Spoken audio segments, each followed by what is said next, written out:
یہ رات جو ہے مخفی کیوں رکھی گئی؟ تعین کے ساتھ کچھ معلوم نہیں یہ رات کون سی رات ہے، کون سی رات ہے، اس کا جواب تو میں بعد میں دوں گا کہ اس میں جو آراء ہیں مختلف، لیکن یہ کہ اس کو کیوں مخفی رکھا گیا اس پر کچھ پیاری باتیں ہیں جو مفسرین نے کہی ہیں۔ پہلی بات تو یہ کہ جتنی عظیم چیزیں ہیں ان سب کو مخفی رکھا گیا۔ قیامت کب آئے گی؟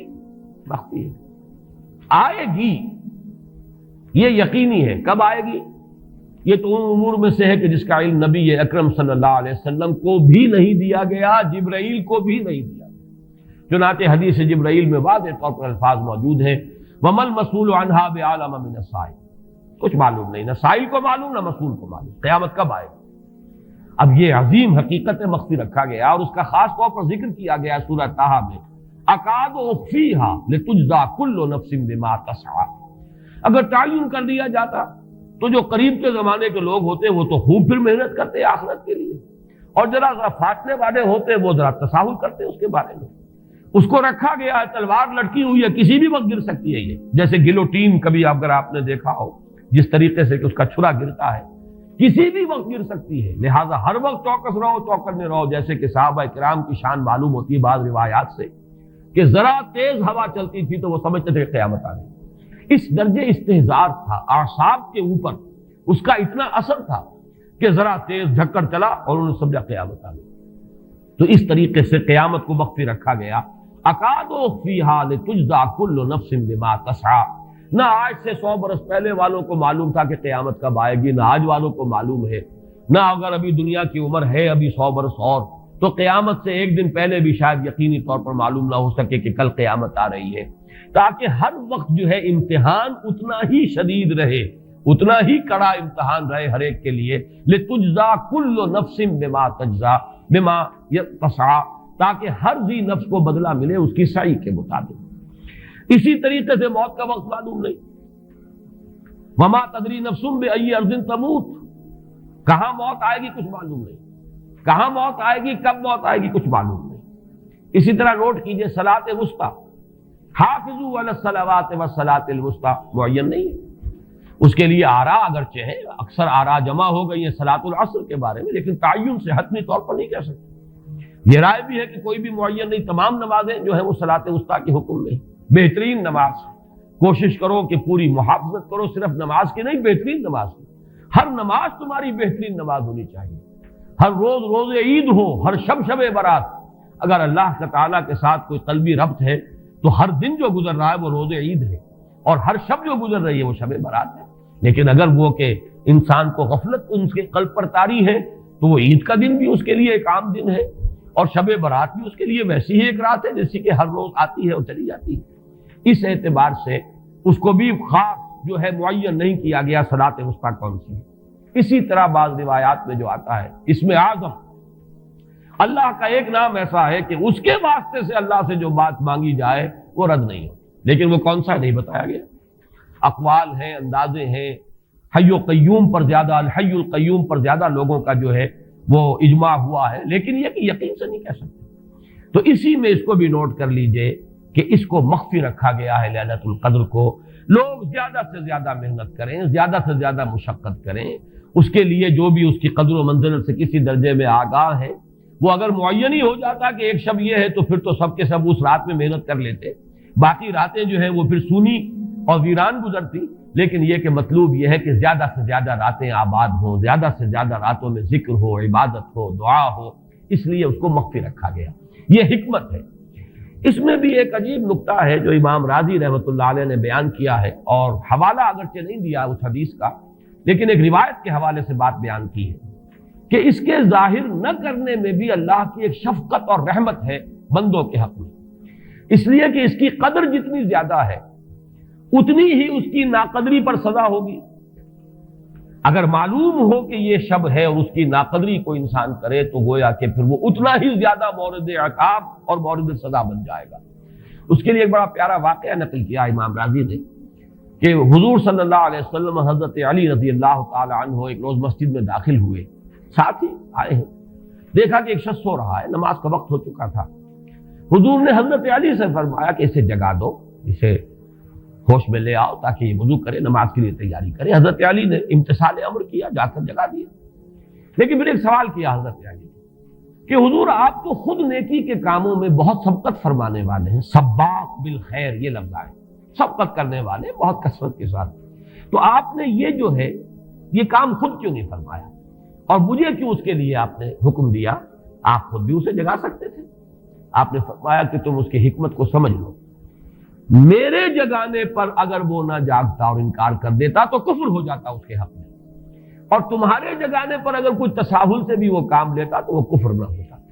تو یہ ایک فرق ہے کہ اللہ تعالیٰ کی طرف سے ایک شفقت ہے کہ حضور صلی اللہ علیہ وسلم جگاتے اور کسی درجے میں وہ انکار کر دیتا۔ کبھی ایسا بھی ہوتا آدمی نیند میں ہے اور وہ کہتا جاؤ جاؤ مجھے آرام کرنے دو، تو اگر میرے ساتھ یہ معاملہ ہوتا تو وہ کفر کے درجے کو پہنچ جاتی بات، لیکن اگر تمہارے ساتھ یہ معاملہ ہو بھی جاتا تو اس درجے شدید نہ ہوتا۔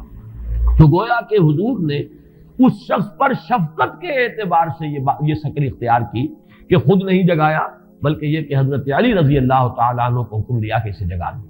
تو یہ نقطہ کہ لیلۃ القدر کے اخفاء میں یہ بات بھی ہے کہ اگر اس کو عیاں کر دیا جاتا، معین کر دیا جاتا، تو پھر جو لوگ اس سے غافل رہتے پھر وہ بہت سخت ناقدری کا ارتکاب کرتے اور بڑی سزا کے مستوجب ہو جاتے۔ اب چھٹی بحث ہے کہ وہ رات کون سی ہے۔ اگرچہ ایک رائے شاذ یہ بھی ہے کہ وہ رمضان سے باہر کی رات بھی ہو سکتی ہے، لازم نہیں ہے کہ رمضان ہی کی کوئی شب ہو۔ اس میں چونکہ بعض حضرات نے ایک روایت کی وجہ سے جسے ہم شب برات کہتے ہیں، لیلۃ البرات، یہ شعبان کی 15ویں شب، درمیانی شب، اور اس کے بارے میں ایک روایت موجود ہے حضرت عائشہ صدیقہ رضی اللہ تعالی عنہا کی کہ رات کے وقت ان کی آنکھ کھلی اور وہ باری آپ ہی کے پاس شب باسی کی تھی حضور کی، تو حضور موجود نہیں تھے، تو تشویش ہوئی کہاں گئے۔ تو جب تلاش کی گئی تو معلوم ہوا کہ حضور جنت البقیع قبرستان میں پہنچے ہوئے ہیں اور وہاں آپ ان کے لیے جو بھی وہاں دفن ہے ان کے لیے استغفار فرما رہے ہیں۔ جب پوچھا گیا معاملہ کیا، تو آپ نے فرمایا یہ بڑی عظیم رات ہے اور اس رات میں فوت ہونے والوں کا فیصلہ ہو جاتا ہے، پیدا ہونے والوں کا فیصلہ ہو جاتا ہے۔ تو اب وہ بھی ایک لیلہ مبارکہ، اسی وجہ سے بعض لوگوں نے وہ جو سورہ دخان کی ابتدائی آیات ہیں انا انزلناہ فی لیلۃ مبارکۃ، اس کو محمول کیا ہے اسی رات پر کہ جس کو ہم شب برات کہتے ہیں اپنی عام اصطلاح میں، لیلۃ البرات اسے عربی میں کہا جاتا ہے۔ برات کے معنی کسی کا چھٹکارا پا لینا۔ یہ شب برات جو ہے وہ برات شادی والی برات نہیں ہے، بلکہ یہ برات کا لفظ ہے عربی زبان کا، جو ہمارے ہاں وہ غلط العام میں برات شب برات بن گیا ہے۔ برات، برات من اللہ ورسولہ، جو سورہ برات کا پہلا لفظ ہے کہ چھٹکارا پانا، کہ وہ رات بھی ایسی ہے کہ اس میں انسان استغفار کرے اور اللہ تعالیٰ سے اپنے گناہوں کی معافی مانگے تو اپنے آپ کو جہنم سے چھٹکارا دلا سکتا ہے، وہ شب برات ہے۔ اس اعتبار سے کچھ لوگوں نے گمان کیا کہ شاید لیلۃ القدر اور لیلہ مبارکہ اس حدیث کی روح سے وہی شب ہے، وہ ظاہر بات ہے کہ خارج از رمضان مبارک ہے، اور یہ کہ اس کے علاوہ بھی بعض آراء ہیں، لیکن یہ آراء جو ہے شاذ کے درجے میں۔ میں یہ کہہ سکتا ہوں کہ تقریباً اجماع ہے اس پر کہ یہ رات رمضان مبارک ہی کی ایک رات ہے۔ اس کی دلیل ایک تو یہ کہ القرآن یفسر بعضہ بعضا کے اصول کے مطابق قرآن مجید کے اندر سورہ بقرہ میں یہ واضح کر دیا گیا شہر رمضان الذی انزل فیہ القرآن، رمضان مبارک کا مہینہ وہ ہے کہ جس میں قرآن نازل کیا گیا، اور یہاں فرمایا انا انزلناہ فی لیلۃ القدر، ہم نے اس کو اتارا ہے لیلۃ القدر میں۔ ان دونوں کو جوڑیے تو اس کا ایک لا محالہ جو ایک انیویٹیبل رزلٹ نکلتا ہے وہ یہی ہے کہ یہ لیلۃ القدر رمضان مبارک میں۔ دوسری اس کی تائید ہوتی ہے وہ مشہور حدیث جس کو الحمدللہ کہ ہم نے بہت عام کیا ہے، رمضان مبارک کی آمد سے قبل کوشش ہوتی ہے ہر سال جو ہے اس کی یاد دہانی کرا دی جائے۔ ایک طویل خطبہ جو حضور نے دیا تھا، خطبنا رسول اللہ صلی اللہ علیہ وسلم فی آخر یوم من شعبان، یہ حضرت سلمان فارسی رضی اللہ تعالیٰ عنہ سے مروی ہے کہ حضور نے شعبان کے آخری دن ہمیں خطبہ ارشاد فرمایا، یا ایھا الناس قد اظلکم شہر عظیم شہر مبارک شہر فیہ لیلۃ خیر من الف شہر، لوگوں آگاہ ہو جاؤ، تم پر ایک بہت مبارک مہینے نے، بڑی عظمت والے مہینے نے سایہ کر دیا ہے، سایہ فگن ہو گیا ہے تم پر ایک مہینہ جو بڑی عظمت والا ہے، شہر عظیم جو بڑی برکت والا ہے، شہر مبارک۔ اور تیسرا جملہ اس میں یہی ہے شہر فیہ لیلۃ خیر من الف شہر، وہ مہینہ کہ جس میں ایک رات وہ بھی ہے کہ جو 1000 مہینوں سے افضل ہے۔ ان دونوں چیزوں کے حوالے سے تقریباً دلائل بھی موجود ہیں، اور ویسے یہ کہ جیسا کہ میں عرض کر چکا ہوں اجماع ہے کہ یہ رمضان مبارک ہی کی ایک شب ہے۔ لیکن رمضان مبارک کی کون سی شب ہے، اس پر بعض مفسرین نے تو لکھا ہے کہ 40 قول ہیں۔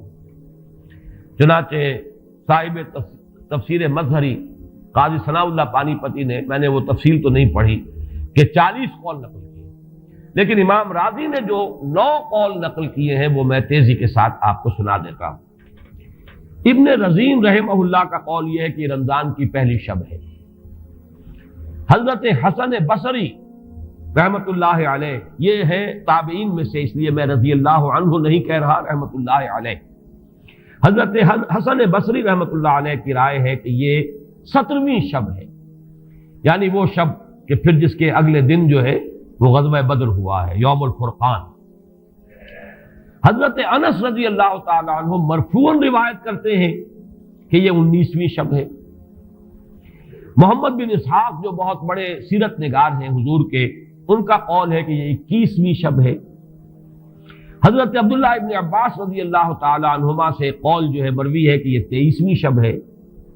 حضرت عبداللہ ابن مسعود رضی اللہ تعالی عنہ سے مروی ہے کہ یہ 24ویں شب ہے، اور اس کو میں ذرا اہمیت دیتا ہوں اس لیے کہ 24ویں شب جو ہے سورہ علق کی ابتدائی آیات کے نزول کے ضمن میں کچھ حساب کتاب کے جوڑنے سے 24ویں اور 25ویں شب کا بھی معاملہ جڑتا ہے، جو کہ میں نے آپ کو سورہ علق کے درس کے دوران بتایا تھا۔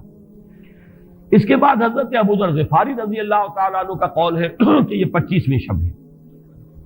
اس کے بعد حضرت ابی ابن کعب رضی اللہ تعالیٰ عنہ کا قول ہے، یہ وہ ہے جن کو کہ حضور نے خود فرمایا کہ اقرأہم ابی ابن کعب، قرآن مجید کے سب سے بڑے قاری حضرت ابی ابن کعب ہیں رضی اللہ تعالیٰ عنہ، اور ان کے بھی سینے پر آپ نے تھپکی دی تھی کہ ایک سوال کیا آپ نے کہ سب سے عظیم سورت کون سی ہے، اور جب انہوں نے صحیح جواب دے دیا سورہ فاتحہ، تو پھر یہ کہ اس پر حضور نے تھپکی دی کہ تمہیں اللہ تعالیٰ نے بہت صحیح مناسبت عطا کی ہے علم کے ساتھ۔ ان کی اور صحابہ میں سے بہت سے لوگوں کی رائے، یہاں تک کہ یہ کہا جا سکتا ہے کہ بقیہ اقوال جو ہیں وہ شاذ کے درجے میں ہیں، اور یہ گویا کہ اگر اجماع نہ کہا جائے تو بہت حد تک اتفاق کے درجے میں ہے کہ یہ 27ویں شب ہے۔ اور اس 27ویں شب کے ضمن میں حضرت عبداللہ ابن عباس سے ایک روایت میں پہلے آپ کو بتا چکا ہوں کہ 23ویں شب، لیکن 27ویں شب کے ضمن میں جو مختلف روایات حضرت عبداللہ ابن عباس رضی اللہ تعالی عنہما سے مروی ہیں، ان میں بھی کچھ لطیف نکات ہیں، وہ میں بعد میں بیان کروں گا۔ اس کے بعد ایک شاذ قول اور بھی ہے کہ یہ 29ویں شب ہے۔ تو یہ گویا کہ 9 ہے اقوال، جن میں سے بعض جلیل القدر صحابہ کے ہیں، عبداللہ ابن مسعود، ابو ذر غفاری، ابن عباس، ابی ابن کعب، لیکن یہ ہے کہ سب سے زیادہ جو اتفاق اگر اجماع نہ کہا جائے تو 27ویں شب پر ہے۔ اس 27ویں شب کے بارے میں حضرت عبداللہ ابن عباس نے 3 نکتے بیان کیے۔ ایک نکتہ تو یہ ہے کہ یہ پوری سورہ مبارکہ جو ہے سورۃ القدر، اس میں 30 الفاظ ہیں، اور ان 30 الفاظ میں سے 27واں لفظ ہے ہیا حتی مطلع الفجر، یہ 27واں ہے۔ اس کے اعتبار سے گویا کہ انہوں نے ایک ربط قائم کیا ہے کہ یہ 27ویں شب ہے۔ ایک بات انہوں نے یہ کہی ہے کہ اللہ تعالیٰ کو وطر محبوب ہے، اللہ وطر و یحب الوطر، اللہ خود بھی اکیلا ہے اور وطر کو پسند کرتا ہے۔ پھر یہ کہ وطر جو ہے اب رمضان مبارک کے اندر اگر وہ وطر شمار کیے جائیں گے تو 14-15 وطر بن جائیں گے، لیکن اس میں چونکہ آخری عشرے کے بارے میں بہت سی روایات جو ہیں ان کا تقریباً اجماع ہو جاتا ہے کہ آخری عشرے میں، تو آخری عشرے میں بھی 5 وطر آئیں گے، 21ویں، 23ویں، 25ویں، 27ویں، 29ویں۔ لیکن حضرت عبداللہ ابن عباس کہتے ہیں کہ 7 کا حصہ اللہ تعالیٰ کو بہت پسند ہے، اور بہت سی چیزیں جو ہیں عالم تکوینی میں بھی اور عالم تشریعی میں بھی بہت سی چیزیں وہ ہیں کہ جو 7 کے حصے کے ساتھ وابستہ ہیں۔ 7 آسمان ہیں، 7 زمینیں ہیں، ہفتے کے 7 دن ہیں، طواف کے 7 شوط ہیں، سعی بین صفا والمروہ وہ بھی 7 مرتبہ ہے، ادھر سے ادھر، ادھر سے ادھر 7۔ اسی طریقے سے سجدے کے اعضاء بھی 7 ہیں، تو اس سے انہوں نے پہلے وطر اور وطر کے بعد 7 کا حصہ، رمضان کے آخری عشرے کی وطر راتیں اور ان میں 7ویں رات یعنی 27ویں شب، وہ اپنے اس حساب کتاب سے بھی. اور جب انہوں نے یہ بات بیان کی تو حضرت عمر رضی اللہ تعالی عنہ نے ان کی تحسین کی تھی.